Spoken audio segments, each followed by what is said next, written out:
This video was created by an ignorant fool for people of varying degrees of awareness, education, and intellectual and spiritual sophistication solely for the purpose of entertaining the audience and myself, and if luck allows, of learning something in the course of a pathetic attempt to teach the viewer something new. I hope for your indulgence and am deeply flattered by your attention. You will watch this video essay all the way through, and throughout the entire video you will experience incredible pleasure and will even live a life. So let it be.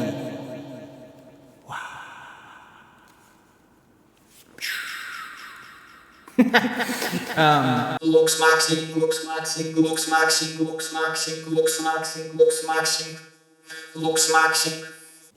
Looksmaxxing is the result of psychological complexes and neuroses of sexually frustrated losers. Looksmaxxing is an absolutely rational reaction of modern guys to the challenges of the contemporary dating market, which for some reason clueless boomers get triggered by. Looksmaxxing is this. Looksmaxxing is that. I am not going to defend the thesis that washing your ass and brushing your teeth is something immoral and homosexual, and that a real man must look like a homeless person. Just as little am I interested in telling stories about how the lives of men without a makeup bag and padded shoulder inserts are supposedly devoid of any possibility of meaning or existential fullness. I propose that we look at looksmaxxing not from a moral, spiritual, or perhaps axiological spiritual perspective, but from an instrumental spiritual one, even practically and pragmatically spiritual. From my point of view, looksmaxxing is a serious and obvious magical practice, a spiritual practice, and at times, even to varying degrees, an esoteric and occult practice. To begin with, let us clarify the terms. Looksmaxxing, as follows from the very structure of the word, is a system of practices aimed at transforming one's own appearance in order to influence the surrounding social environment. That is, for the purpose of facilitating the looksmaxxer's interaction with society, as a rule through the self-evident and taken for grantedly valuable and useful key of increasing one's own status. For this reason, the standards of the desired transformation are dictated by social fashion itself in order to achieve the result that is most popular in contemporary reality. And while in the case of the concept of looksmaxxing everything is still relatively definite and clear, when it comes to magic, incommensurable difficulties of interpretation may already begin to arise, difficulties which we will attempt, within the limits allowed by the format's running time, to put in order so as to avoid misunderstandings. In a more traditional understanding, articulated by titans such as Papius, Cornelius Agrippa, and Eliphas Levi, magic is understood as the conscious, volitional human influence upon happenings hidden from the empirical phenomenal dimension, upon the connections both among such phenomena themselves and between visible and invisible phenomena. Let us conditionally call this approach number 1. In a more postmodern, New Age-oriented understanding, in the spirit of Aleister Crowley and Peter Carroll, magic is absolutely any intentional act of will aimed at bringing about change. And let us suppose that somewhere between these very conditionally outlined approaches, overlapping with one another to varying degrees, or perhaps even positioned above them, as the viewer may prefer, there is also the psychologizing approach of Israel Rigardi, which consists in interpreting magical mastery as psychological work on transforming states of consciousness. Thus, the more traditional first approach allows for interpreting the practice of looksmaxxing as a magical practice in cases where a metaphysical element is involved, the physical manifestation of which is its local reflection, akin to the Hermetic maxim as above, so below. It may seem that looksmaxxing is always merely about pharmacological practices of the reign of quantity in René Guénon's sense, with constant calculations of lab numbers and milliliters of peptide dosages, yet some contemporary public looksmaxxers do in fact resort to spiritual work with the power of their own unconscious in order to achieve even more impressive results.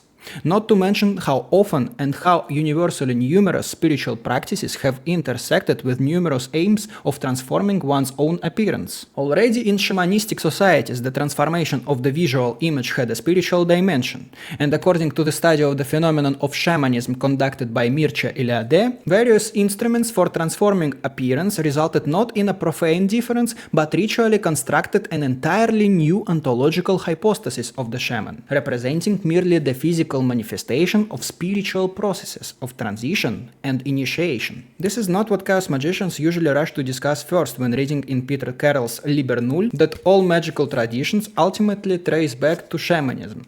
Nevertheless, within the system of strictly traditional shamanism, both as Siberian and Central Asian phenomenon, as well as within many ancient quasi-shamanistic systems, the visual transformation of the shaman's body signals an initiatory transition among other factors. Next, many people in the esoteric community, as well as throughout the development of traditional occultism, place special emphasis on ancient Egypt as an oasis of Atlantean wisdom that initiated Plato and educated Moses, the homeland of Hermes Trismegistus, and even a potential soil for the tradition of the Kabbalistic tree.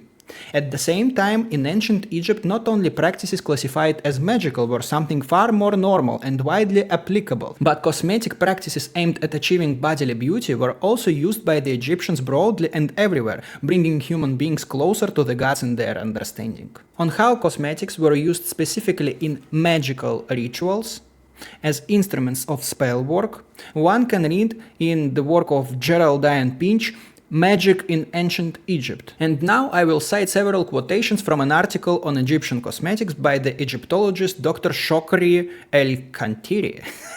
He is an Egyptian, I think. To ancient Egyptians, the beauty was an integral part of their society.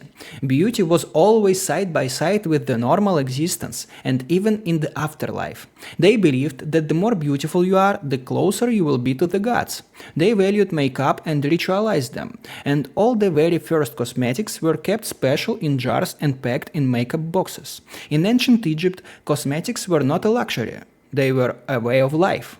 Men and women followed the latest fashions in both hairstyles and makeup. Everyone, from the poor to the pharaohs, had makeup.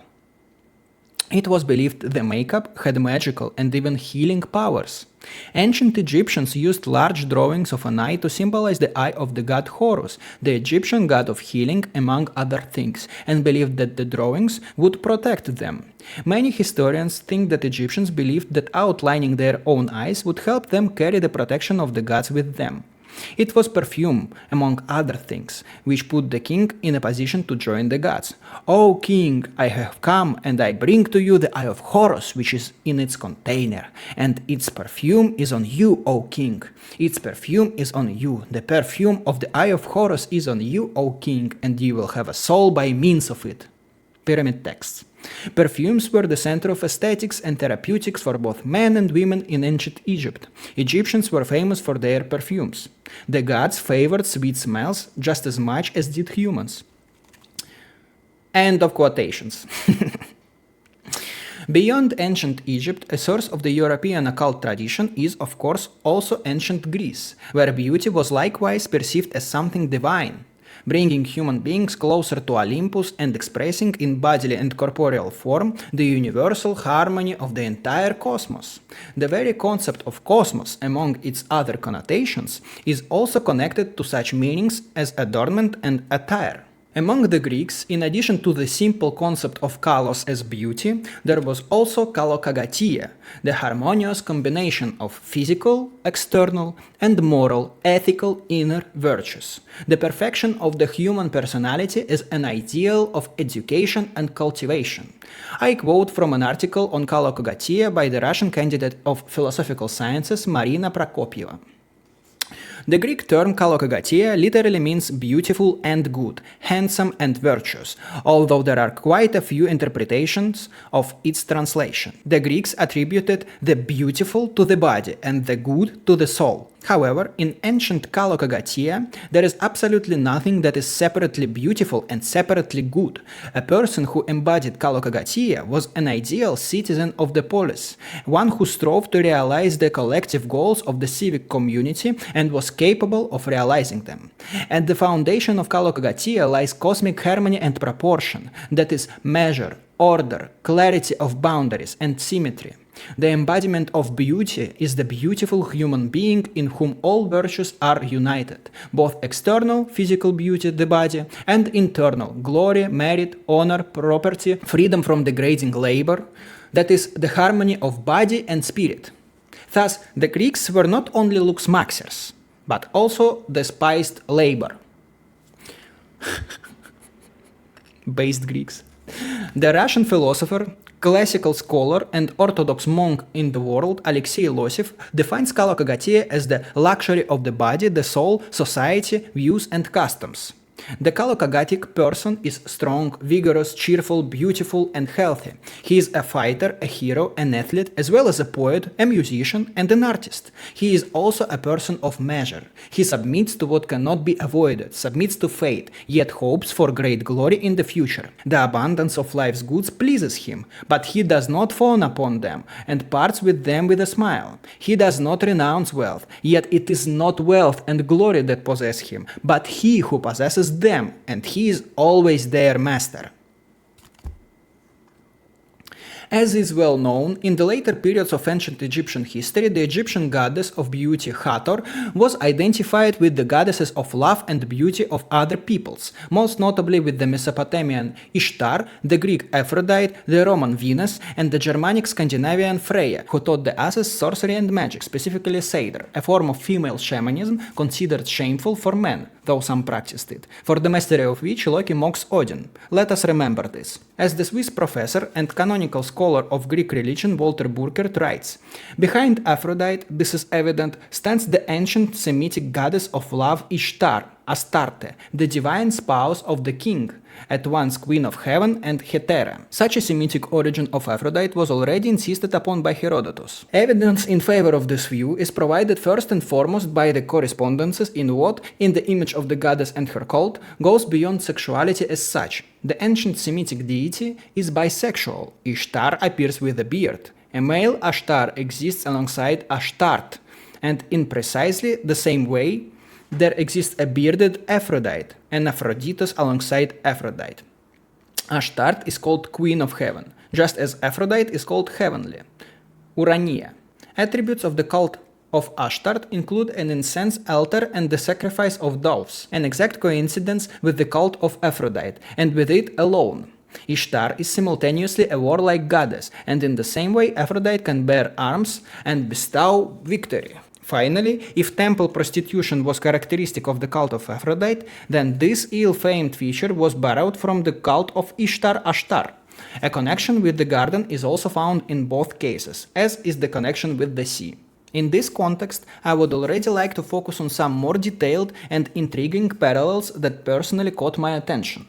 As is well known, the planet Venus was named after the corresponding Roman version of Aphrodite, and it was precisely Venus that was called Lucifer as the morning star. It goes without saying that, depending on the historical, confessional, and cultural context, in the Christian tradition in a broad sense, the name Lucifer could refer both to Satan and to Christ himself, and in the era of the flourishing of occultism, it became a rather authoritative Pied Piper leader for theosophists and Freemasons, perhaps even the highest guiding authority, in the opinion of some. Beyond the planetary parallel, the especially emphasized hermaphroditism of Aphrodite and her androgyny are also of interest. This corresponds to the androgyny of Eliphas Levi's Baphomet as a symbol of the union of the opposites, expressing traditional Masonic duality, the alchemical marriage of the sun and the moon, and the Jungian anima and animus, some say. Transsexuality and non-binary gender traits are highlighted by many researchers of shamanism as frequently occurring characteristics of the shaman himself, distinguishing him against the background of the surrounding cisgender society of his tribe. And androgyny has also been revered as a special sacred state since at least the time of Plato, in whose dialogue Symposium one can find the story of the androgynes. And just as Aphrodite was at times depicted with a beard and a penis, so Levy's Baphomet is originally depicted simultaneously with female breasts and the phallic caduceus. Caduceus. In Russian it's caducei, I don't know. Whether all of this is somehow connected to contemporary standards of beauty, in which men especially revered as beautiful contain certain feminine traits, and women especially revered as beautiful contain certain masculine traits, I do not know. But there certainly exists, to some extent, a not entirely unjustified conspirational narrative that the top-down promotion of transsexuality in modern liberal Western societies has a direct connection to the baphometic background of secret societies and occult schools. Whether this is so or not, I do not dare to analyze definitively in this video. However, modern liberal society does indeed make sense to conceive as a certain evolutionary stage of processes that began as early as the Renaissance and the Enlightenment, both of which are close relatives of Hermetic philosophy and devoted admirers of antiquity, including in matters of aesthetics, beauty, and the harmony of the beautiful. In this context, let us also not forget that in the mass consciousness, looksmaxxing in the style of the black pill quite reasonably and very quickly began to be associated with transsexuality as well, also in the sense of the so-called transition from man to man, as people often joke about clavicular, for example. And indeed, exogenous hormones and hormone therapies, pharmacological drugs for external hormone management, plastic surgeries undertaken in order merely to acquire gender traits visually. Whether this association arises in people's minds by chance is difficult to say, but let us move on. Neither will I presume to judge how justified it is that some schizo-numerologists like to define number 5, elevated to a sacred rank by discordians worshipping the goddess of chaos, as the number of beauty and the beautiful. But Friday has historically been considered the day of Venus, just as the microcosmic symbol of universal harmony embodied in Leonardo da Vinci's Vitruvian Man quite obviously has a connection to the pentagram, a 5-pointed symbolic structure. As for Lucifer, one could record a separate video on him alone, but it seems interesting to me how the morning star bears light, as it were, before its time and earlier than it is due, potentially offering us an interpretation of him as an archetype of the enlightener, but one who enlightens hastily and prematurely, and therefore incorrectly and sinfully, as if focusing the addressee of enlightenment upon himself and depriving him of the true blessedness of the arrival of full light at the moment ideal for it, in accordance with the order of a higher level, that is, the blessedness of accountability to the sacredness of the Supreme God. Here are the words written about Friday the 13th, the day of the arrest of the Order of the Templars by King Philip IV. The fourth, by the French occultist Robert Ambelen, I think, Robert Ambelen. The day was not chosen by chance. The king chose Friday as the day of Christ's crucifixion. He chose the 13th day of the month, a hint at an unlucky number. 13 was considered a bad number by Homer and by Cicero. In ancient Hebrew Kabbalah, there were 13 spirits of evil, and Judas, who betrayed Christ, was the 13th person mentioned in Scripture. Likewise, at the Last Supper, the same Judas was the 13th at the table. The day of the Lord's Passion fell on the 13th according to the lunar calendar. Chapter 13 of the Apocalypse speaks of the Antichrist, and chapter 13 of the Gospel of John speaks of Judas' betrayal.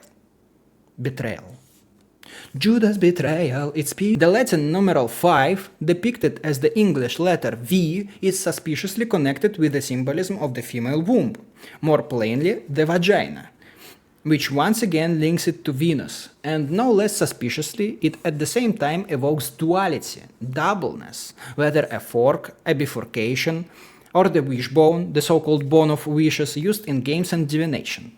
In this context, the sign made with 2 fingers, beloved by the hippie movement, which according to legend Crowley taught to Churchill as a symbolic counter to the Nazi swastika, is often traditionally interpreted as resembling an inverted triangle, that is, as the descent of the spiritual into the material, or as a Masonic square for measuring squared reality, or simply as the life portal of the female reproductive organ, through which, by means of spiritual physiological processes, One energy leaves the world and a new one emerges. It is amusing that one of the central notions of looksmaxxing theory is the concept of sub-5, a demarcation dividing the world into two parts, as it were, leaving people with potential and those who are cooked, a concept in which the omnipresent 5 also makes its appearance, as we can see. In this context, it is generally interesting to recall such a postmodern spiritual system as Discordianism, an absolutely serious fucking religion masquerading as a joke, in which chaos magicians and simply jokers fond of magical thinking worship chaos, elevating it, or rather her, namely the ancient Greek goddess of chaos Ares, who tossed the apple of discord at the wedding feast of Peleus, to the rank of the supreme sacred instance, which may give the impression that they do not take their own religion seriously. In their unseriousness and orientation towards chaos, many underestimate the potential of this very paradigm as an ideal antithesis to any traditional order. Here, once again, we also encounter the number 5, which is elevated to a sacred rank and proclaimed as one of the governing principles. From the point of view of Discordianism, all events and phenomena are divisible by 5 and or in one way or another connected to the number 5. The main symbol of the Discordians in the sacred cow, a reworked Taoist yin-yang symbol, where on one half there is a pentagon, and on the other the apple of discord, with the inscription Kallisti in ancient Greek, meaning to the prettiest. As we all remember very well, the apple was won by Aphrodite. By the way, according to a simple system of gematria, the word Satan is expressed by the number 55. Just saying. And now the finishing blow, one more set of remarks concerning Venus and her intersection with alchemical transmutation as such. At this point I begin to quote an article on Cupid, Venus and Eros in the alchemical tradition by Sergei Telegin, Russian doctor of philosophical sciences and professor of the Department of Aesthetics, History and Theory of Culture. He himself will be referring to far older, much more famous and more authoritative scholars. So here we go. Petiscus emphasizes that Aphrodite is attributed with the divine productive force of nature in all its wondrous and infinitely diverse manifestations. The point is that Aphrodite Venus bestows energy, she gives birth to Eros, which enters matter and transmutes it. Hence the key significance of Venus for alchemy. Thus, according to the Hermetic philosopher Pernety, alchemists, the disciples of Hermes, saw in Venus a substance without which the great work cannot be accomplished, and most philosophers, it would seem, often perceived her precisely in this sense. At the same time, as Petiscus reminds us, in deep antiquity this goddess was depicted in the form of a shapeless stone. Such a form can be understood as prima materia. The initial existence of unstructured matter, from which only at the final stage of the process of transmutation will the perfect philosopher's stone appear, merely potentially contained within Venus, the unworked stone. Therefore, for Martinus Rulandus as well, Venus is an impure stone, matter. Consequently, we may accept Pernety's assertion that for alchemists Venus constituted one of the principal components of the magisterium. To describe one of the paths of the great work, alchemists employ erotic imagery. The union of man and woman is understood as a little death. From this arises the dual aspect of love and death, characteristic of initiation, rites and myths. Venus appears equally as the goddess of love and of death in one of her manifestations. At the same time, the seed of gold enters the sulfur of Venus and corrects it, a motive understood equally as an alchemical and as a sexual act. The alchemist Michael Meyer recalls that on the island of Rhodes, there existed a myth of a sexual union between the Sun and Venus. At the moment of their union, a golden rain poured down. Alchemically, this means that the seed of gold entered Venus and fertilized her, that is, transformed copper into gold. Copper fertilized by the golden seed gives birth to gold. At this moment, the face of Venus is rosy, and if this is imparted to the solar seed, the offspring resulting from it would indeed have to be born on Rhodes. For the philosophical Sun is beautiful, and like roses, he attracts and tempts the human eye and mind. Venus, who gives birth to Cupid Eros, stands at the beginning of this process and becomes the mother of the mystery of transmutation, or, as Montes Snyders puts it, our matter. And the last one. In astrology, Venus is an unfinished sun, just as copper, for alchemists, is unrefined gold. Copper carries gold within itself, and Venus reflects and concentrates the light of the sun. Hello everyone, I'm Ivan's evil double from outer space, and I have some more information. So VVVVV is Aleister Crowley's magical motto, Expanded as Vivere Universum Vivus Vici. by the power of truth, I conquered the universe while still alive. Crowley adopted this motto in 1907 During the period he associated with taking the oath of the Master of the Temple, attaining the grade of 8 equals 3, and crossing the abyss in the system of Argentum Astrum. He regarded VVVVV as his highest spiritual identity, whose instrument and prophet he believed himself to be. According to Crowley, it was from this very entity that the holy Books of Thelema proceeded, including the Book of the Law, the Book of the Heart Girt with a serpent, the book of Lapis Lazuli, and others. The motto is written as an abbreviation made up of 5 Latin letters V, that is the Roman numeral for 5, repeated 5 times. The headquarters of the United States Department of Defense, the Pentagon, is built in the shape of the same pentagon that appears on the sacred symbol of the Discordians. Supposedly thanks to LeBron James, the number 23, which adds up to 5, has become the most iconic number worn by absolutely everyone on the planet. Or the flat earth, if you will. And according to Giordano Bruno, one of the most famous magicians in the history of occultism, Eros is the single most important key to magic as such. He writes about this in De Vinculis in Genere, on bindings in general, and the idea is explored in detail by Ian P. Culiano in his work Eros and Magic in the Renaissance. At the same time, we educated people all know perfectly well about the inseparable connection between Eros and Aphrodite, who by some accounts is actually his mother. And let us not forget that the orbit of Venus relative to the Earth over the course of 8 years traces an almost perfect pentagram through its motion, thus forming the famous 5-pointed symbol of magic, the magician, and human harmony in ideal proportion. We'll stay in touch, guys. See you later. To the words of my unexpected guest, I would add that some spiritually minded people are inclined to interpret the peace sign as a reference to the 33rd degree of Freemasonry, pointing both to the 3 phalanges on each of the 2 raised fingers and to the fact that the gesture itself roughly forms a 33-degree angle. The number 5 is indeed regarded by many researchers of Freemasonry as one of its principal symbolic numbers, alongside 3 and 4. In this interpretation, 5 symbolizes the restoration of spirit within fourfold matter through the spiritually awakened human being, that is, the Mason. What I would personally add is that the Latin letter V will always remain associated with the vagina, a symbol especially beloved by many esotericists and occultists. As for clavicular himself, I certainly would not make any firm conspirational claims that he is somehow a project of Peter Thiel or anything of that sort. However, by a remarkable coincidence, the nickname clavicular is connected to the Latin word for key, which is also an extremely important, one might even say key, forgive the pun, symbol within Masonic and quasi-Masonic culture. Now, let us move on to discussing specific techniques finally.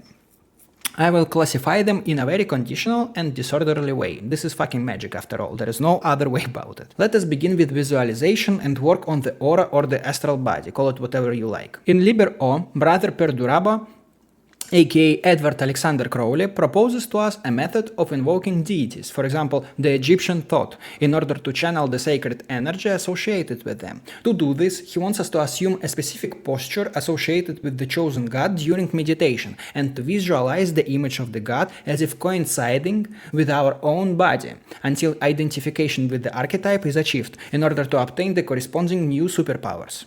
A similar story is told by Phil Hine, naturally even more postmodern than the infamous Beast 666. In his Condensed Chaos, he proposes channeling Spock from Star Trek in order to become more skilled at working with technology.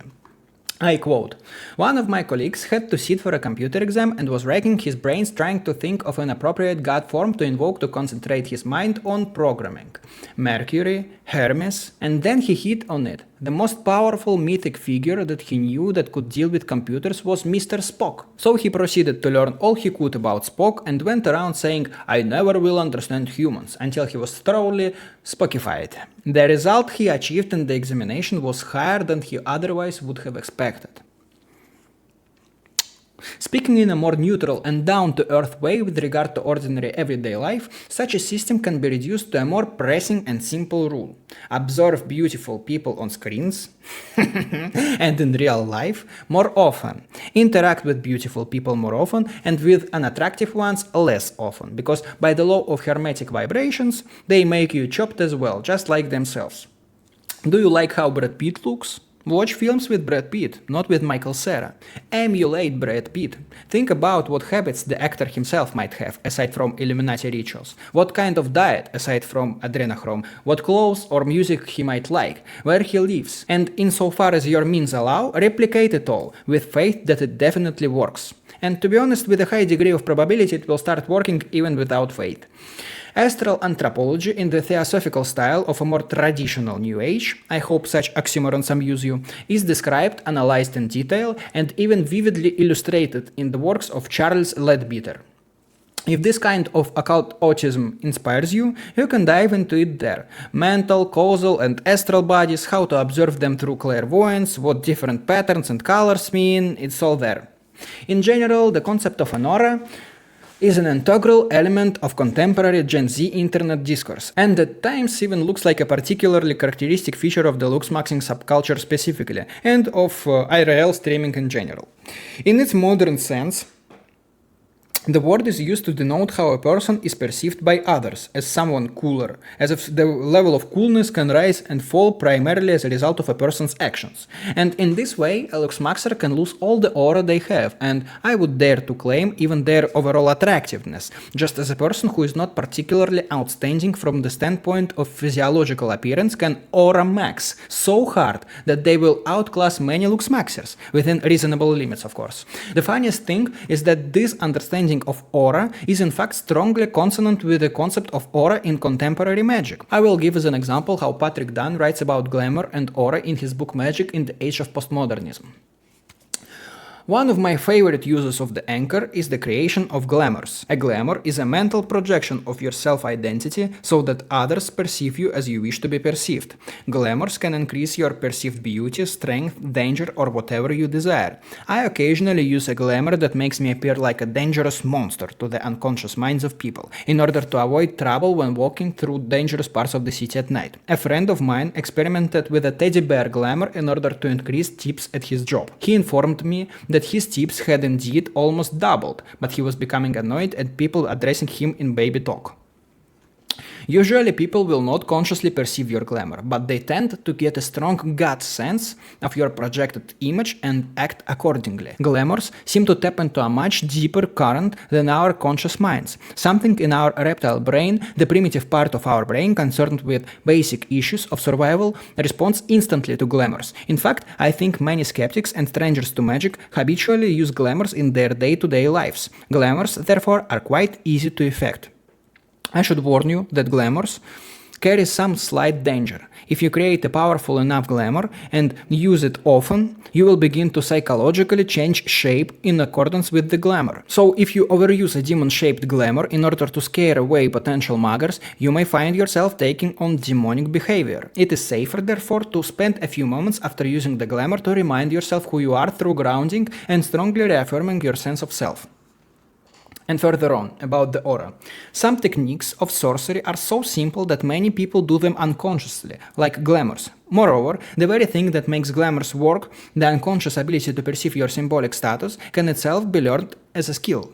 Since everyone is always projecting their thoughts, feelings, moods, hopes, fears, and self-image into the semiotic web, anyone can catch those projections and translate them. We compile a mixture of body language, intuition, and subtle clues into general impressions about people all of the time. Some people perceive these subtle clues as a wash of color around a person's body. This wash of color is called an aura, and like most elements of sorcery, it is often misunderstood. The aura is a symbolic field. We can perceive it as a wash of color, not because it is a wash of color, but because that is a convenient symbol inculcated by art and fiction for thousands of years. The aura exists, but it is not photographable, nor is it measurable. I also have serious doubts that one can read an aura without being able to see the subject, unless through remote viewing. Moreover, I don't think the colors of an aura have a set meaning, but change for different people. For me, purple in an aura seems to mean sexual desire. For others, purple means spiritual matters. I suspect the color of an aura is determined by the symbol systems of the viewer. He or she sees the colors that correspond with the mental state of the subject according to his or her personal symbolism. Despite the apparent thoughtfulness and rationality of such relativistic and subjectivist reflections, typical for postmodern magic, human experience is nevertheless, to a certain degree of necessity, unified by certain universal objective principles. Therefore, I would not advise dismissing the developments of more traditional occultism as quickly as is done in the cited passage.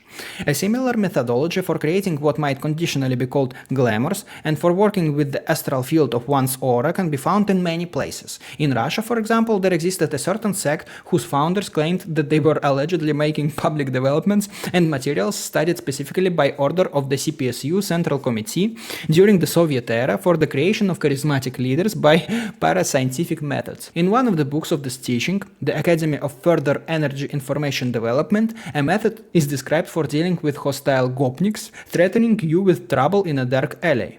As the authors suggest, one can imagine around one's body a mental image of a tank of impressive size, which will repel, on the astral level, any inertial forces directed towards you. It sounds very boomerish, amusing and unserious, but a similar story was in fact researched by the CIA using American taxpayers' money in the 1980s and was later declassified under the title Analysis and Assessment of the Gateway Process. The report was prepared by US Army Lieutenant Colonel Wayne McDonnell, and the method itself was developed by the Monroe Institute, a research center studying altered states of consciousness. I quote from the official documents. The participant is invited to envisage creation of an energy balloon comprised of an energy flow beginning at the center of the top of the head and extending down in all directions to the feet. The energy balloon, which sets up a pattern very reminiscent of the cosmic egg discussed earlier, not only enhances bodily energy flow and encourages early achievement of a suitable resonant state, but it is also designed to provide protection against conscious entities possessing lower energy levels, which the participant might encounter in the event that he achieves an out-of-body state. A New Age spirituality type of blogger May Alice Suzuki once recounted, I think, how in her own view she saved herself from being hit by a car by means of such an imagined sphere. A bubble. Vadim Zeland, the author of the concept of reality transurfing, in one of his books written in his own voice, in his own name, the most popular original book published in the West, consisting of the first 5 steps of transurfing, describes the human being as consisting, among other things, of an energy field surrounding him. Zeland himself describes this through the image of a toroidal field, whereas in the books written by him as well, but already from the perspective of the fictional character, the priestess Tafti, it appears literally as a sphere of attention, manipulation of which in imagination allows one to achieve results in material reality, influencing other people and materiality on the whole. In general, similar bullshit can be found within virtually any tradition that combines at least some mystical elements: Tantra, alchemy, Marsilio Ficina, the Neoplatonists, some of whom link the sacred body to fantasia itself, Tibetan Buddhists with the rainbow body as the final stage of the spiritual path, the realization of which dissolves the earthly body. Crowley considered this body one of the magician's primary tools. In the system of the Golden Dawn, the sphere of the sensation is the reflection of the human being as a microcosm. Many trace this whole story all the way back, as often happens with topics like this, to the Plato, in whose dialogue symposium the following is written. The primordial human being was round, and in the outlines of his sides and back resembled a circle. Terrible were the strength and power of the primordial humans. Great were thoughts of their hearts. With the tendency expected of a Jungian psychoanalyst to hastily and prematurely psychologize any ancient myth, Edward Edinger naturally interprets this passage in the spirit of Mendel's symbolism of the archetype of the self, classical for Jungian approaches to circles in general. Also interesting in this context is the symbolism of the halo, including within the Christian tradition as well, intended to reflect the enlightenment and holiness of the depicted figure. Within the looksmaxxing subculture, there also exists such a concept as the halo effect, a state of special physical attractiveness in which any circumstances turn out in favor of the mogging Chad, regardless of what active practical actions he actually undertakes. The case of Jeremy Meeks is often cited as an example. After committing murder, he was released early and even received a contract with a modeling agency, turning then the worst circumstances imaginable into a literal success story. In part, this philosophy may resemble a blackpill form of the Taoist principle of Wu Wei and of the Tao itself, the attainment of which causes everything in the Taoist life to begin unfolding on its own in the most ideal way possible, with him simply passively submitting to it, and so on. I think that in general the topic of aura and subtle bodies deserves a separate analysis, for which we simply don't have time in this video. The most crucial thing I want you to take away here is this: throughout all traditions and epochs, spiritual humanity has postulated the existence of a certain spiritual halo, a mental construct surrounding the human body, which mutually influences the material body and is influenced by it in return. According to most magical traditions, by manipulating it, one can also manipulate one's own attractiveness, whether specifically the outward appearance of the physical body or the overall, to varying degrees conscious or unconscious, impression one makes on others. Think of yourself as having Brad Pitt's astral body, for example, or that of whoever you like. If you think this is stupid and won't work, motherfuckers, you already clicked on a video about magic, so shut the fuck up with your so-called rationality and just do it already, okay? Even from the standpoint of relevant scientific research, if you are simply making an effort, people already perceive you as more attractive, and when they perceive you as more attractive, you yourself start to feel more attractive. As Neville Goddard said, the placebo effect is the greatest discovery of European science. You can also pay attention to the present day. Young people actively use not only the newly revived concept of aura, but also the words swag and glamour, echoing from a bygone era. The word swag itself comes from a detached, cool side-to-side swaggering gait, the swaying of which once again points to duality. The duality, man, duality. I'm telling you. And the word glamour, as one of the characters in the book Empire V by the Russian Robert Anton Wilson, the Zen Buddhist and postmodernist Viktor Pelevin, note the Latin V in the title, academically precisely points out the word glamour originates from witchcraft and spellcasting. Take, for example, the contemporary comically obese rapper Dave Blunts, who became famous not only for his musical style and talent, but also for how creatively he played with his horrific state of obesity. He periodically performs while seated on a couch on stage, together with inhalation tubes, and the otherwise repulsive aspect of his physical appearance has become a kind of personal style and charm. He carried out an alchemical transmutation of being chopped beyond any measure into swag. While we're on this topic, let's look at another well-known contemporary fat rapper, Fat Nick. The modern, somewhat naively packaged New Age concept of name karma in fact has a long history behind it. Not only in the Abrahamic paradigm is the word sacralized and revered as a divine phenomenon. In all ancient paradigms, people related to language, the word, and the name as a mystical factor of surrounding reality. A clear notion of the onomatothetis, Greek name giver, as a god or teacher is introduced into the Greek philosophical tradition by Pythagoras, thereby designating a god or a human who directly taught people language and gave names to things, which subsequently became inseparably bound to them. In the philosophical writings of the Pythagoreans, it is said of the creator of names that after number, second in wisdom, is the one who established names for things. Likewise, in Plato's dialogue Cratylus, it is asserted that the setting of names is not the task of just any man, but of a certain maker of names. In Vedic mythology, the establishing of names is equivalent to the act of creation. Thus, in the Rig Veda, the Lord of Speech, one of the designations of Vishvakarman, the divine creator of the universe, is simultaneously the universal craftsman, sculptor, and carpenter who created heaven and earth. He is also the inspirer of sacred poetry and the patron of contests in eloquence. In the legends of various tribes and peoples there often appears the myth of a hero inventor, not only of things but also of names, who can likewise be classified as an onomatothetes. And in general, already in ancient Egypt the name was called Ren and was an inseparable part of the soul, influencing fate. This is why in all magical orders magicians constantly choose for themselves a new magical name. What am I getting at with all of this? Fat Nick is trying but cannot lose weight because his primary semiotic aspect, the rapper's nickname, literally contains the word fat. Anyway, let me finally run through the techniques that seem to me useful from a spiritual point of view for improving one's own appearance. Obviously, sorcery and magic have existed since time immemorial, and over the course of history, humanity has managed to accumulate a huge number of all kinds of rituals. Spells cast on the moon, mirror spells, spells over food, all sorts of moon charging of water, transferring weight and illnesses onto a pig or other livestock.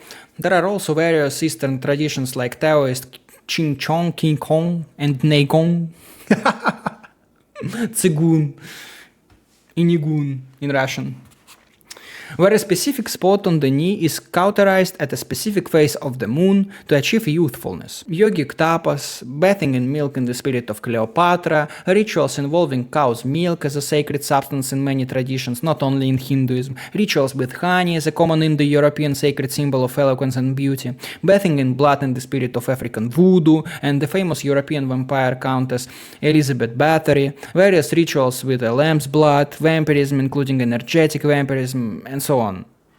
But I am of course not going to recommend all of this witchcraft schizophrenia to you here. At most you could add honey to your diet and your scalp care routine and start praying to our Lord Jesus Christ before eating and drinking, nothing more. What I will recommend are fairly neutral and spiritually low risk methods which, to be honest, also strike me as far more effective, especially in the long term. First of all, as we already briefly mentioned, it is direct, intentional work with the subconscious specifically. Not necessarily hypnosis, of course. It can be as simple as a verbal practice of positive self-talk. Affirmations genuinely work for your information, and you are neither crazy nor homosexual if you use them. The most popular crypto trader today, TGR, says he got rich because of affirmations, and you're inventing excuses just to supposedly fit society's ideas of becoming normal? Fuck that.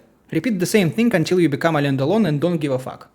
Next, your own internal thoughts and emotions themselves influence how things unfold. If you've heard even a little about sports psychology, then you know perfectly well that mindset and state of soul alone can affect results more strongly than the training itself. There have been studies in which muscles grew faster from thoughts alone than from training combined with bad thoughts. There have been studies showing that thoughts radically affect how many kilometers a runner is maximally willing to run, and so on.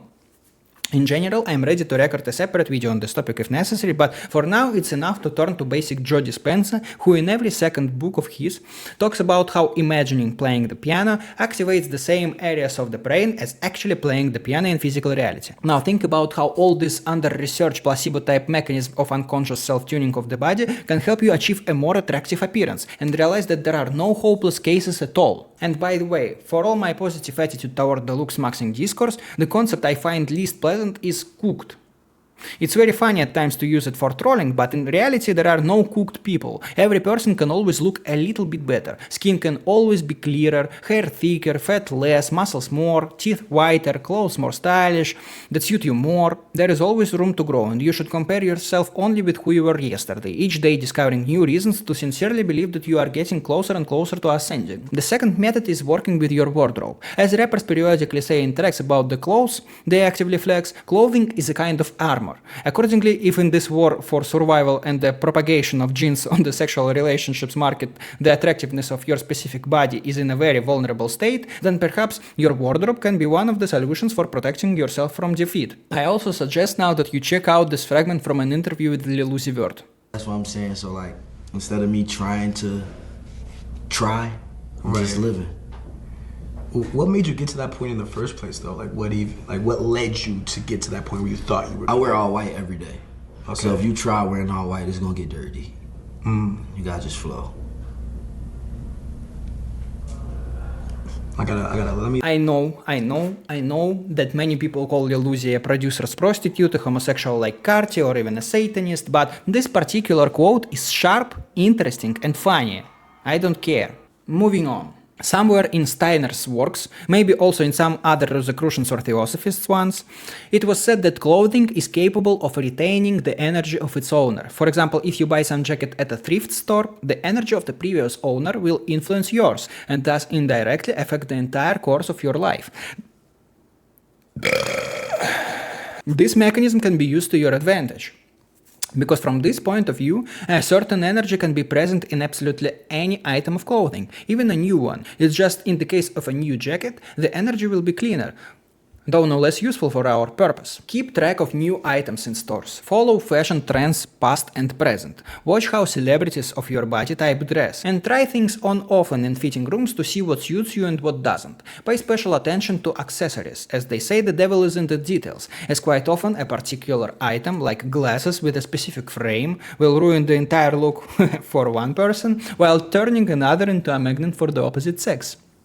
Look and pay attention to which clothes and accessories are associated not only with beauty, but with gloss in general. Quite often this is affordable even for an average, not particularly wealthy consumer with competent management of resources. Look at Clavicular. Often before he became maximally famous, he dressed in the most basic polo shirts. They weren't expensive brands like Burberry as they are now, but they were always well tailored and emphasized his physique, that is his obvious advantage. And polo shirts themselves are more strongly associated with status, gloss, and class than an ordinary t-shirt. In short, where attention goes, energy flows. A classic hackneyed new age principle that actually does seem to work. After a certain amount of time and energy invested, your wardrobe will make you far more irresistible, covering flaws and highlighting advantages. Wear a sleeveless wife-beater shirt more often during periods when you're going to the gym, everywhere and all the time, and your attention will more strongly and more frequently focus on how pumped your muscles are and how hypertrophied they are overall. As a result of this shift of attention, you'll become more jacked.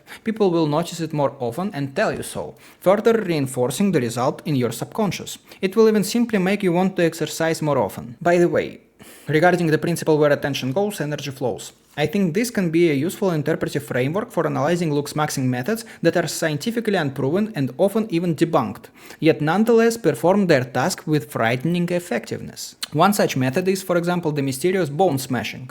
It's not that I'm recommending you do it, it's just not surprising that for many people such strange debunk methods repeatedly show results. I'm simply inclined to evaluate success in such cases primarily through the power of human consciousness, if you know what I mean. But let's move on. In addition to wardrobe, in line with the mechanism of consciousness described above, it will also be useful to surround yourself in general with attributes of beauty, polish and health in the broad sense, self-care in particular. Don't hesitate to figure out which ingredients in hair masks or facial skincare will be the most correct and beneficial to buy or prepare.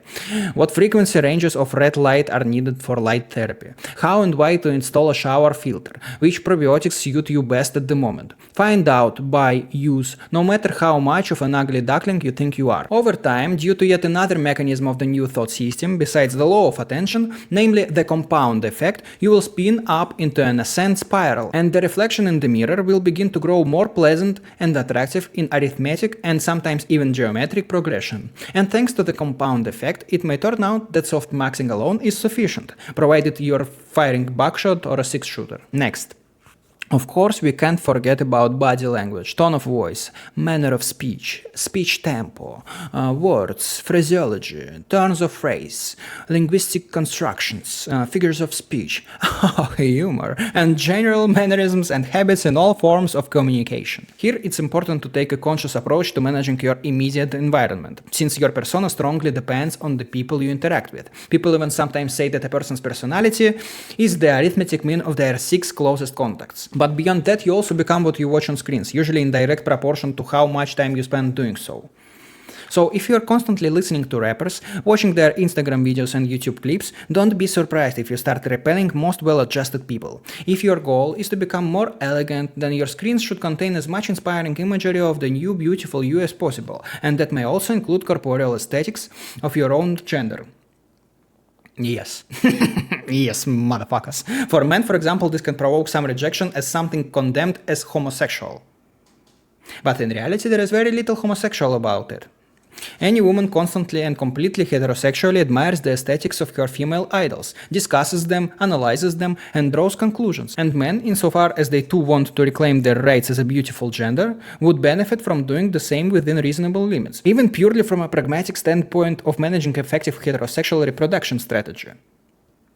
For example, watch this self-maxer channel if you want thick, lush, beautiful hair achieved by natural methods. For natural testosterone, watch the channel of Michael Campbell, a guy who raised his testosterone literally several times over using exclusively natural means. And watch the channel of Trevor Wetzel, a guy who works as a model if you want to know how to achieve a beautiful leanness of body and face, attractive muscular definition, and good skin.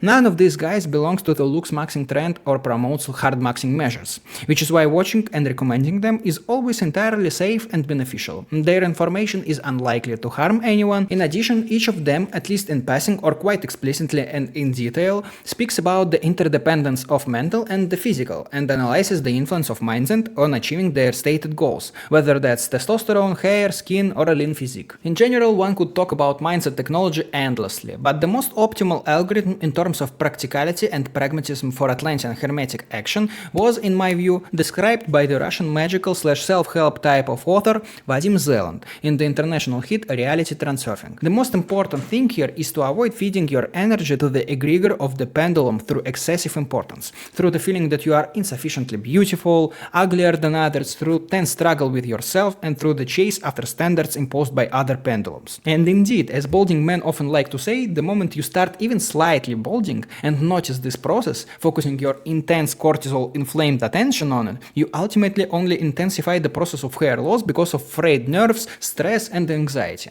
People often explain this physiologically, but I tend to regard any physiological connotations as a pale shadow of spiritual processes. By feeling that you will remain ugly or become even uglier, you fix, using the strongest form of emotional fuel for the mechanism of manifestation, namely fear, a tunnel of reality in which you are already ugly. The core principle of the system, important to remember, is this: the less you want, the faster you receive. Brazen, unrestrained craving for immediate change cements the karmic knot of the current status quo. So all that remains is to relax and yield to the process of changing the direction of your life's flow. A smooth, self-propelling, mechanistic and natural process of shifting the vector mediated by so-called outer intention. Remember how in the first Harry Potter the main characters yielded to the tentacles in the dungeon so that they would release them?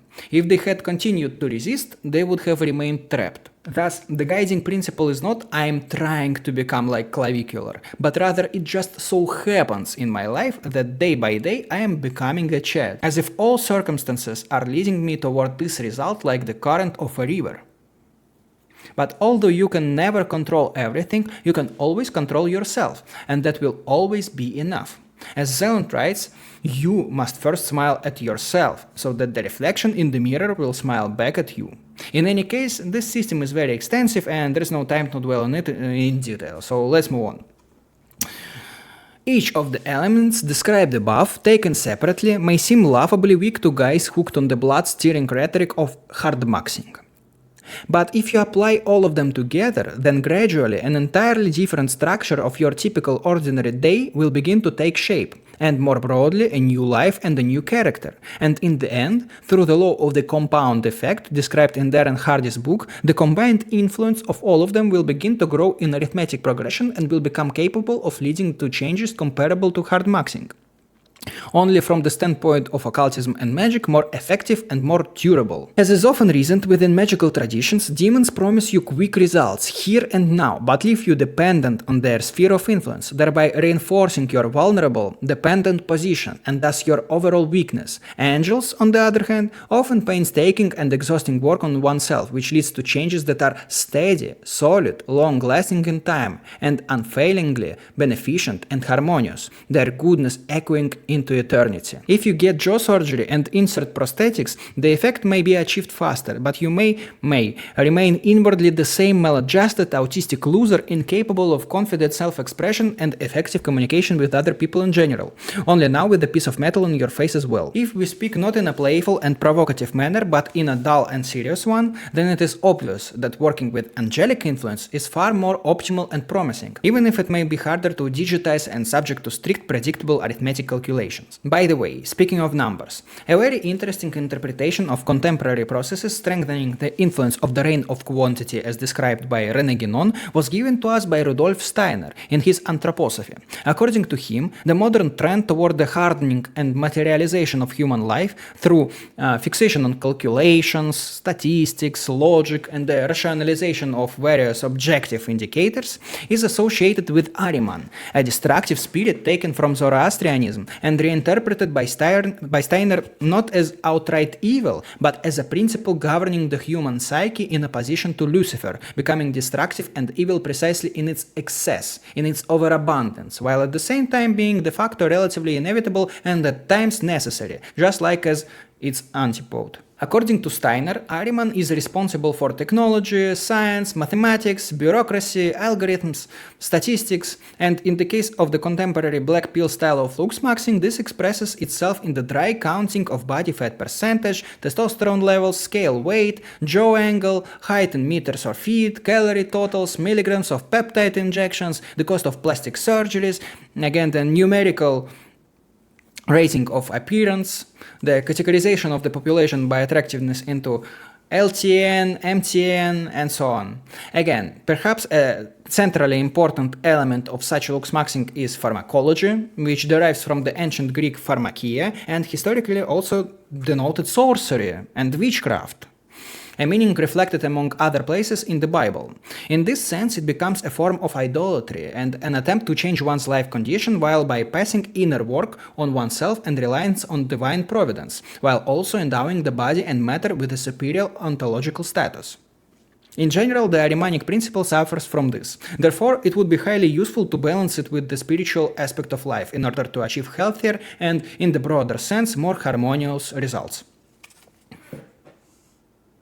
Of course, it's easy at times to cringe at so-called gurus who heretically deny the body and matter, having fallen into pure Luciferianism, a pursuit of some metaphysical enlightenment without caring for their own bodies, pathologically skinny and dystrophic, stinky, imagining themselves to be purely spiritual solely because of their veganism, and yet a silicone woman with pumped lips, rhinoplasty, and a vulgar wardrobe provokes no less cringe. Let's be honest. Hence, a balance between the Ahrimanic and the Luciferian within the beauty industry appears more desirable than ever. A clear example of such balance can be seen, for instance, in the concept of integrative medicine as a synthesis of Western and traditional holistic approaches. Indeed, absolutely sensible criticism of Western big pharma, scientific religious faith in science, and naive submission to the authority of lazy doctors and corrupt scientists risks falling into an equally caricatured and prideful obscurantism. Yet ordinary robot normies sitting on antibiotics sometimes inspire even less respect, simply because they don't even try to begin practicing critical thinking, while merely nominally proclaiming it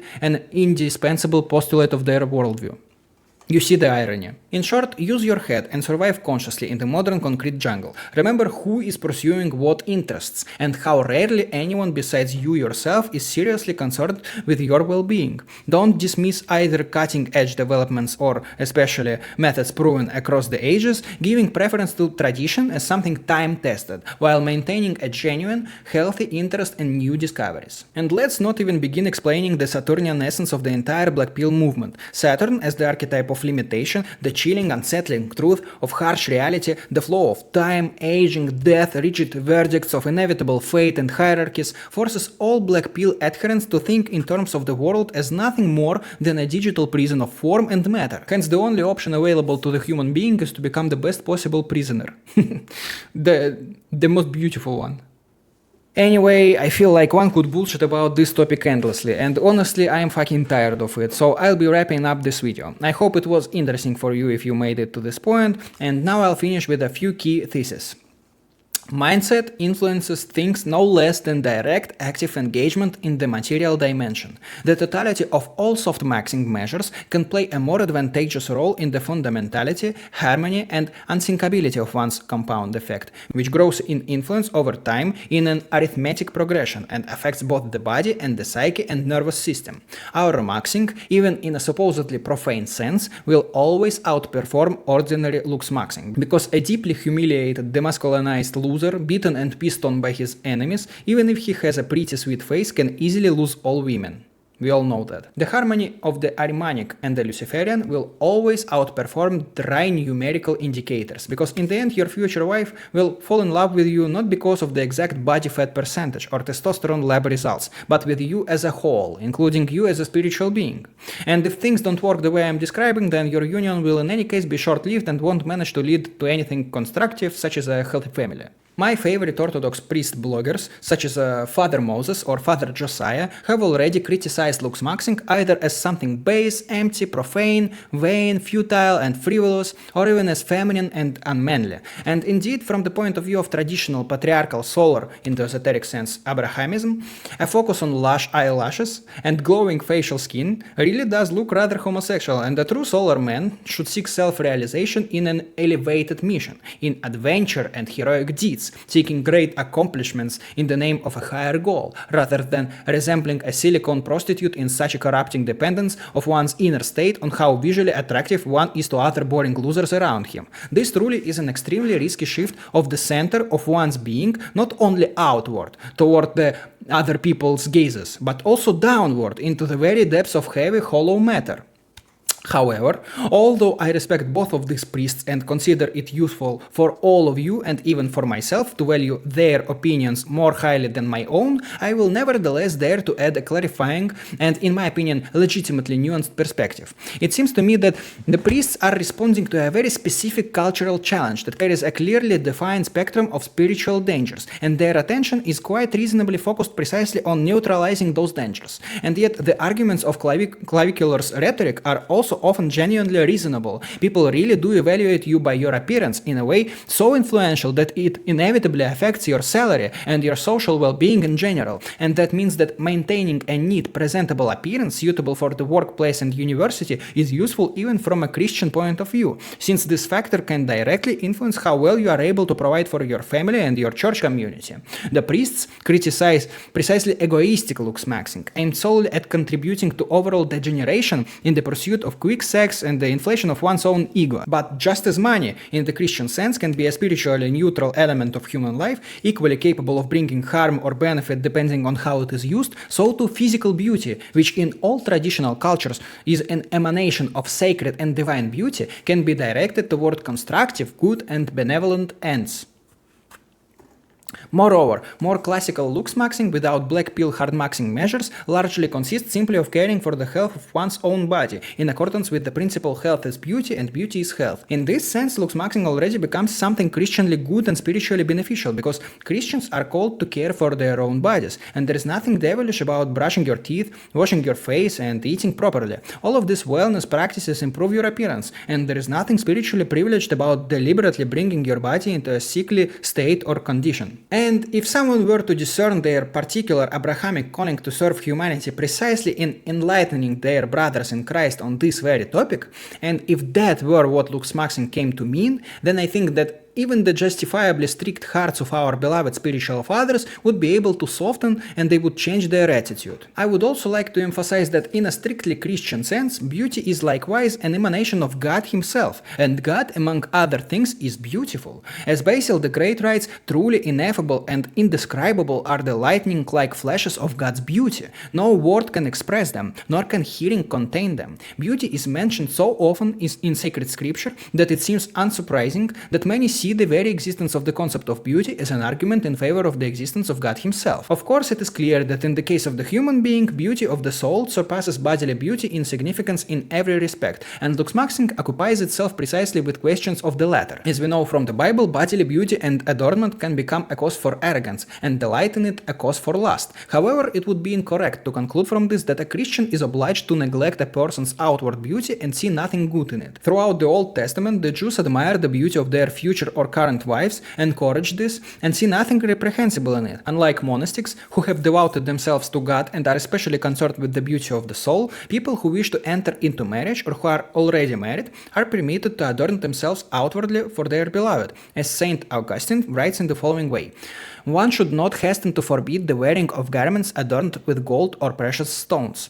For those who are not married and do not wish to enter into marriage should care about how to please the Lord, whereas others are permitted to carry care about worldly matters, the husband about how to please his wife, and the wife about how to please her husband. In addition to the above, the enterprising, forward-looking devotion of clavicular to his personal mission of pushing the limits in discovering new ways of increasing one's own attractiveness gives off a pioneering, inventive spirit of adventure, as a result of which his seemingly feminine sphere of activity, in my view, is illuminated by the masculine rays of the solar principle. One need only recall the quote about how it doesn't matter at all whether a peptide that changes your skin color increases cancer risk. The most important thing is that you become attractive. There is nothing feminine about this approach whatsoever. In any case, I myself am not a priest, and I do not claim to be one of those gurus with inflated egos who think they have understood everything in life. In general, looksmaxxing is a fixation on the outside, whereas in my opinion the focus should be on the inside. Then really meaningful changes will occur. It is impossible to calculate everything arithmetically with perfect precision in order to guarantee success. You always have to vibrate on the right spiritual frequency, and for that magic as such isn't even strictly necessary. Your higher Christian calling and adventure, your mission, your cross, can and must be sanctioned by the Lord God through thesis. Obviously everyone has their own spiritual path, and different things are useful to different people to different degrees. As Paracelsus said, everything is poison and everything is medicine. The dose alone makes the difference. I dare to assume that this should also apply to the influence of Aphrodite in your life. Therefore, be sure to consult on all matters with your priest in your Orthodox church and confess everything in detail. I advise you not to undertake any important and risky spiritual steps, and even material ones, without their attentive and thoughtful guidance. Thanks for watching. Write what thoughts came to you in the comments and leave a like or a dislike. And good luck in your spiritual work, dumbasses. Peace. Peace and love. And beauty. And perfection. And elegance. And glamour. And swag. Swag. Swag above all. So let it be. Amen.